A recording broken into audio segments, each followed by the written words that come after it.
अस्सलाम वालेकुम नाज़रीन, क्या हाल है। मैं उम्मीद करता हूँ आप लोग खैर आफियत से हैं और आप लोगों की आफियत खैर ही मतलूब है। नाज़रीन, आज बहुत ही इंपॉर्टेंट और बहुत ही मज़ेदार टॉपिक है। वो क्या है?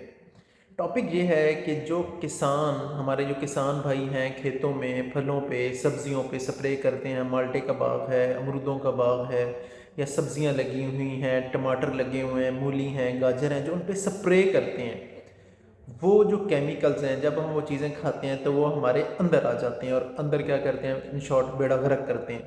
तो इसे किस तरीके से बचा जा सकता है, या एटलीस्ट किस तरीके से इससे कम किया जा सकता है, आपको 3 से 4 तरीके बताऊंगा।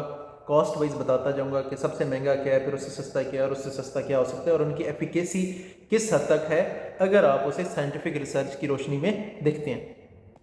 तो ना, सबसे पहले मैं आपको बताता हूँ कुछ मशहूर, मैं आपको पेस्टिसाइड्स बता देता हूँ वो किस लिए होते हैं। कि जो हम खेत में खाद डालते हैं, तो जड़ी बूटियाँ भी वो खाद इस्तेमाल करती हैं, उन जड़ी बूटियों को मारा जा सके, और जो कीड़े मकोड़े हैं जो चीज़ को, फसल को ख़राब करते हैं, उन्हें भी कंट्रोल किया जा सके। एट्राजीन है, ग्लाइफॉस्फेट है, रोटियोनोन है, बे इंतहा हर कंपनी में आपको कई तरह की जो पेस्टिसाइड्स हैं वो ज़हरें नज़र आएंगी। करती क्या हैं?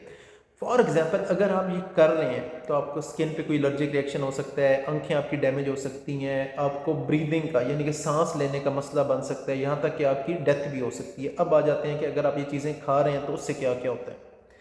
पहली बात, आपको हार्मोनल इम्बैलेंस फेस करना पड़ता है, यानी कि जो हार्मोन्स हैं इनका ज़्यादा कम होना इस चीज़ को जो बहुत ज़्यादा इफ़ेक्ट करती है, यहाँ तक कि आपके माँ बाप बनने का भी प्रॉब्लम बन सकता है इससे। दूसरा क्या जो मसला आता है वो आता है कि आपका जो स्टमक है वो अपसेट हो जाता है, यानी कि गट, जो आपके इंटेस्टाइन में गुड बैक्टीरिया हैं, जब ये खाते हैं वक्ती तौर, अगर आपको इसके अंदर थोड़ी सी ज़्यादा डोज होगी, हो सकता है आपको लूज मोशंस लग जाएं, पेट ख़राब हो जाए, तो वो जो हमारे गट में गुड बैक्टीरिया हैं वो भी मर जाते हैं। उनसे क्या होता है कि खाना हज़म होने में प्रॉब्लम होना शुरू हो जाती है और आपको बदहज़मी होना शुरू हो जाती है। और जो सबसे इंपॉर्टेंट चीज़ है कि इसमें बहुत सी मेडिसिन ऐसी हैं, यानी कि पेस्टिसाइड्स ऐसी हैं जो कि कार्सिनोजेनिक इन नेचर हैं, यानी कि अगर उनके रेजिड्यूज आपके अंदर जाएंगे तो फ्री रेडिकल सेल्स को डैमेज करेंगे और आपको कैंसर तक होगा।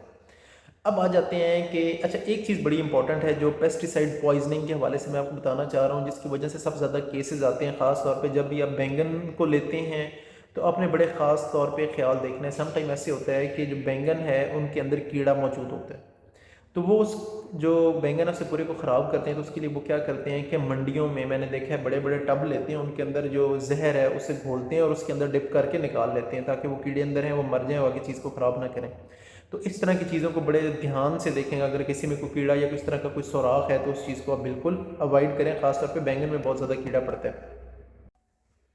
नाज़रीन, सबसे पहला ऑप्शन है कि आप सिंपली ठंडे पानी से जो भी आपके पास फल और सब्जियां में धो लें, अच्छी तरह धोएं और उन्हें तकरीबन 15 मिनट पानी के अंदर डिप करके रखें और उसके बाद आप उन्हें अच्छी तरह धो लें। इससे कितने पेस्टिसाइड रेजिड्यूज जो हैं वो रिमूव हो जाते हैं, ये आप साइंटिफिक एविडेंस की रोशनी में देख सकेंगे। तकरीबन 26 से लेकर 62% तक, यानी कि 26 से लेकर 62% तक जो पेस्टिसाइड रेजिड्यूज हैं वो सिर्फ और सिर्फ धोने से भी उतर जाते हैं।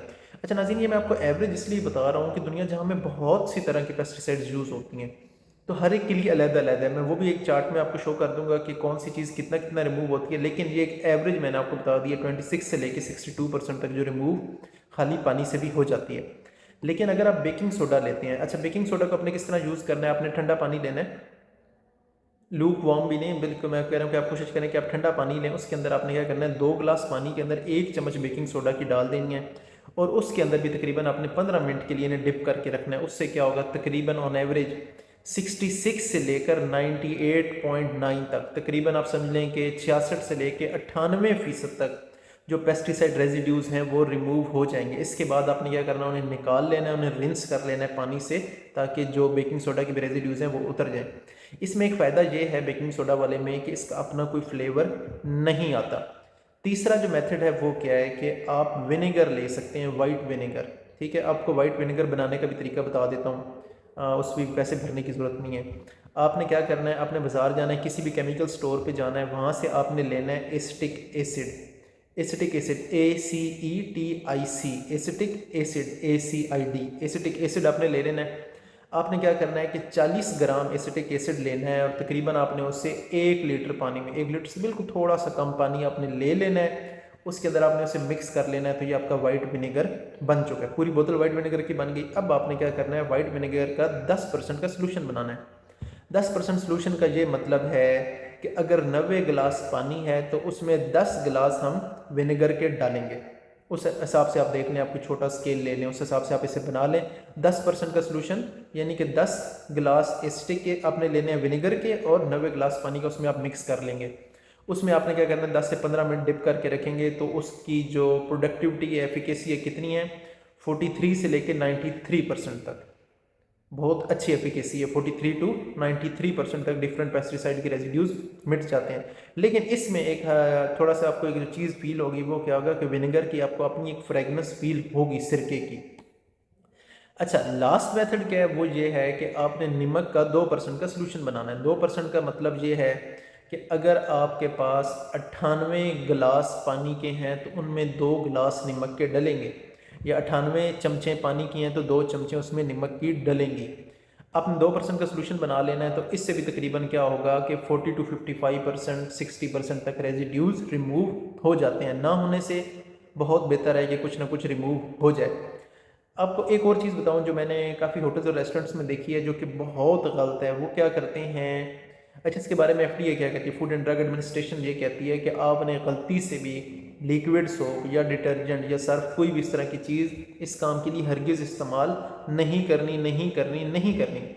क्यों नहीं करनी? क्योंकि ख़ासतौर पे सलाद के पत्ते हैं, पालक हैं, ये सारी चीज़ें पोरस होती हैं, इनमें बारीक बारीक सुराख होते हैं। तो ये क्या होंगे, डिटर्जेंट इनके अंदर चले जाएंगे। उससे क्या होगा कि आप बाद में बीमार होंगे।